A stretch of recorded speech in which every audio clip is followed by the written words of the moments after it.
Let's stay in the Ashanti region because a deadly confrontation at AngloGold Ashanti's Obuasi gold mine has left scores of miners dead and others injured. Now, the clash, which occurred late Saturday night, involved illegal miners and military personnel providing security. ChannelOne News' Ashanti regional correspondent Brighty Abua reports.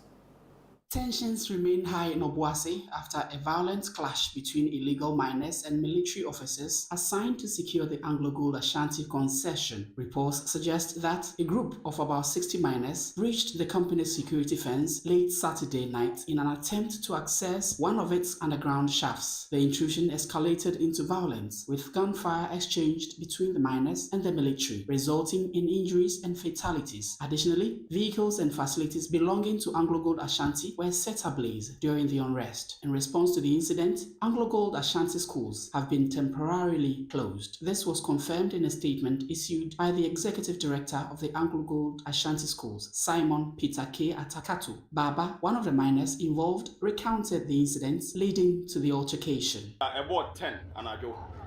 And they say a cost of honor, near pay and radio and eat. And your coy, you could have a chisel and a hammer near the coy. And you will inside one. A quiet, they will quite the Mucasia. Tiwulaka Queen, my friend, I call the Bia Yamana day. Amanana, a dip Chesson Hamano. You did to a friend, a coco. And you could do Capani Musena and a soldier for the buy. And you soldier for the bedroom and a packet distance. Ya approach soldiers in yes, your mass space. And you pay for Mudi and Mono, Bia Buko to say. Say, I know Bia Buko to be. I know Bia Pajan is a say. And Tiamwa. Yamudi and Munidia, soldier for this prayer when I am machine gun no use. And yes, I one shot in Yamo, a straight gun. Straight. So I pass and Yena Gane. What I said, don't know why a foul lemon, a swap. And you will say that you can say, you don't have to still soldier for the fire. Officials have urged residents to remain calm in the area. Then you have what you are. What is going forward? Your papa was through all my tail. And papa is any IDP Casa. We will get to the bottom of this case. We will never leave it. But you have Africans, you have Baba, and the DDSM. And you have Botra. You take us on one.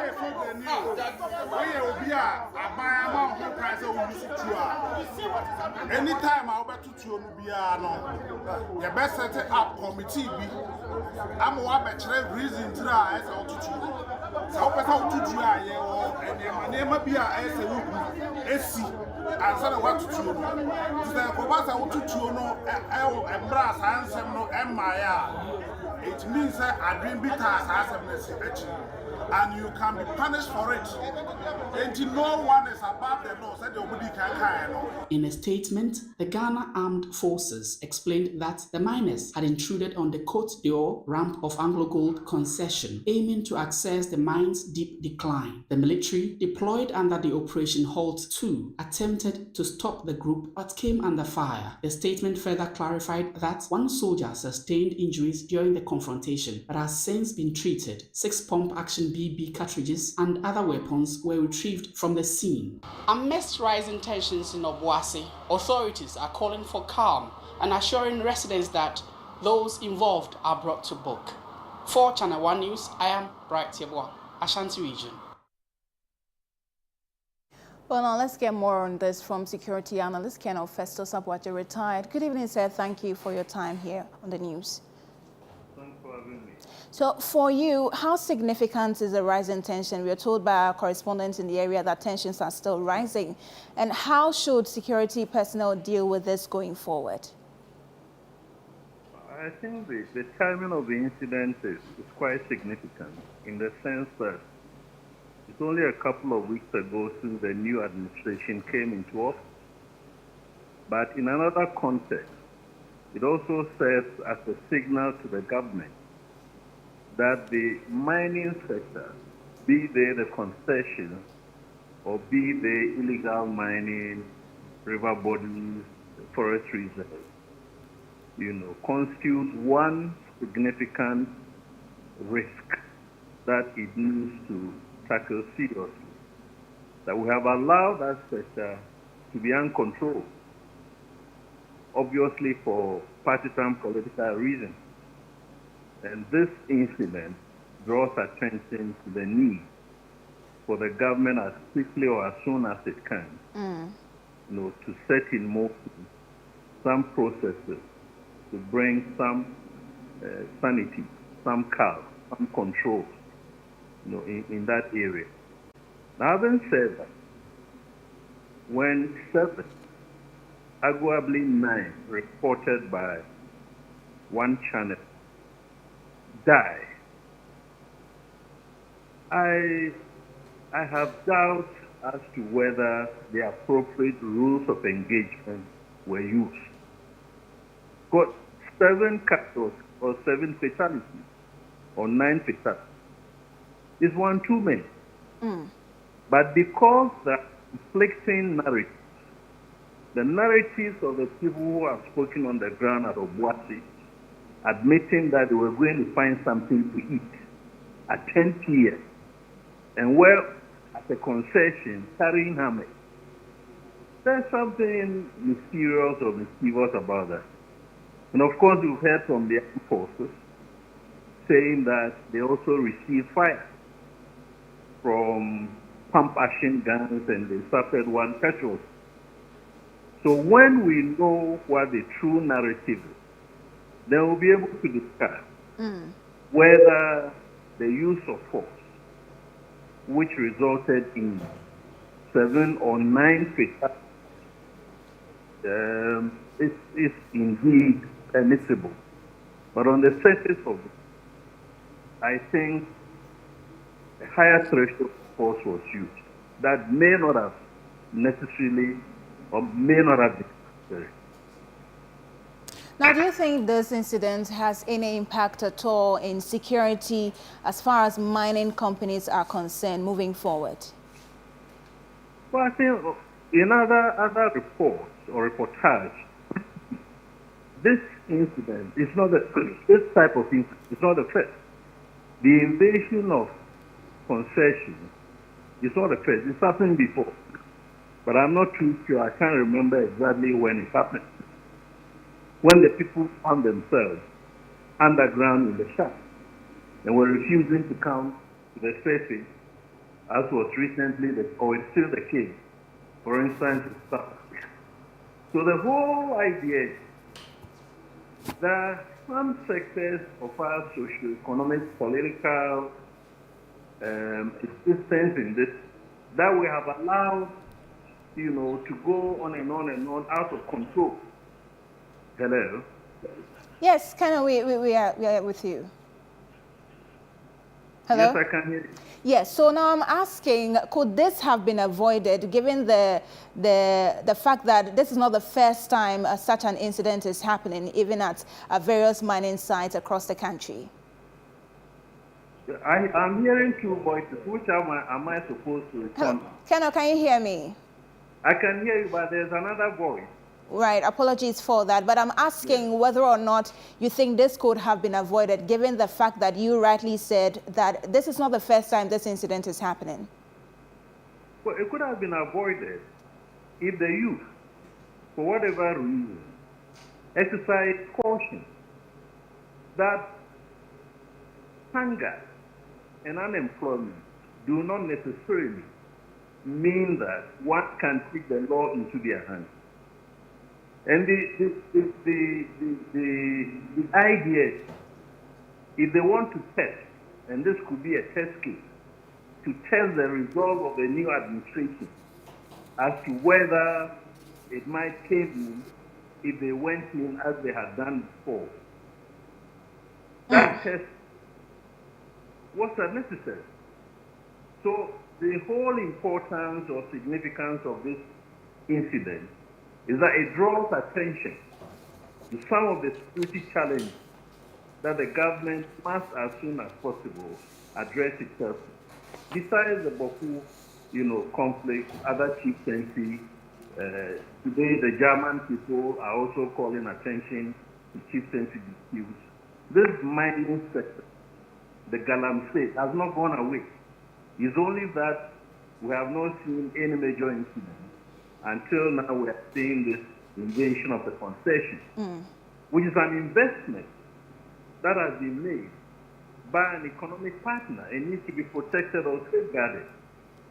So probably the sensible thing to say is that all sides of this debate, the youth, the authorities, the police, the chiefs and people in and around Boko, and of course by extension, the government, Very well. must try and come to the table and address, the different concerns of the stakeholders. We're grateful for your time. That's Colonel Festus Abuaje, retired. He's a security analyst. Now, let's go live to Obuasi and speak with a local journalist, Charles Wundengba. Charles, good evening. Thank you for joining us. What would you say is the current situation in Obuasi now?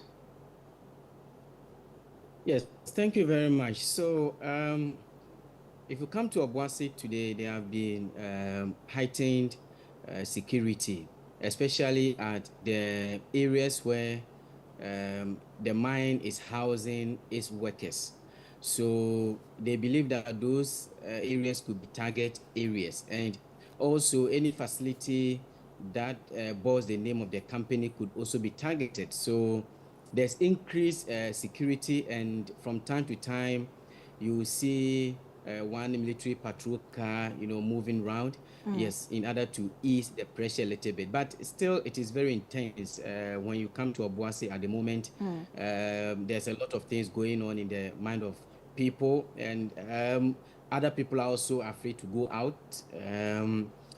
And even school children are not going to school tomorrow. In Obuasi East and West, it has been communicated to the schools that students should stay home for their own security. So things are still a little bit tense over here. Now, has Anglo Gold Ashanti made any comments so far regarding this incident? At the moment, no. At the moment, no. It's only the president and the Ghana Armed Forces who had come out with their own releases. For the Ghana Armed Forces, they were trying to explain or narrate issues from their own point of view.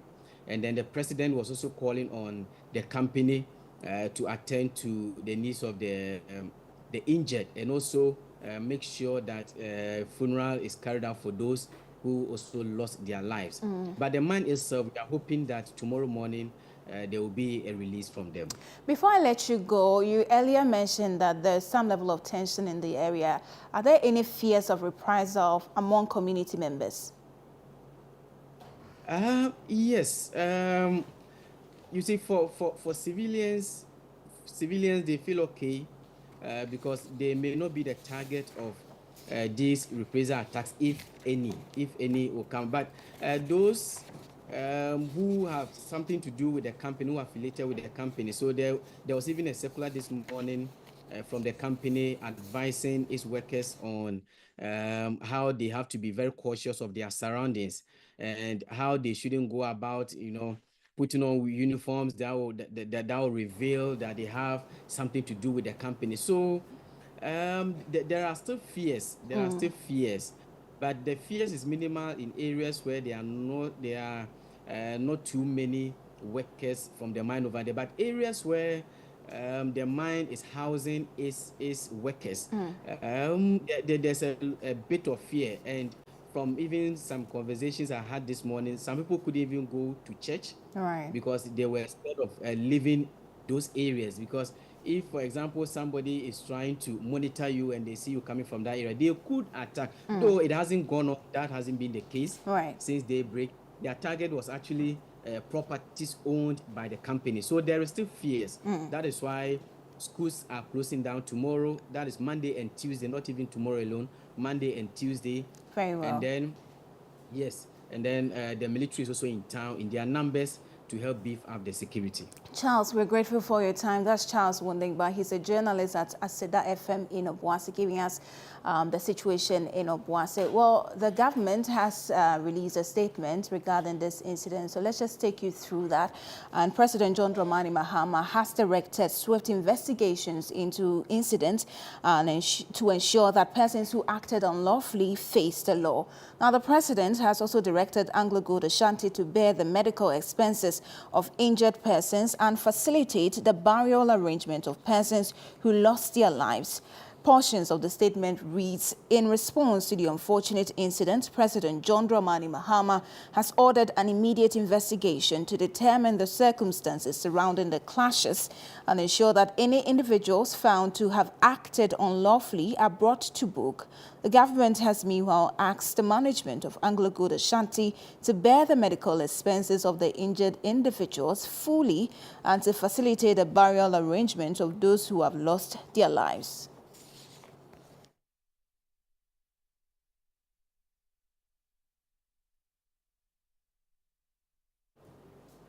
You're still watching the Channel One newsroom. Still ahead in the bulletin, President John Mahama appoints 8-member Constitution Review Committee to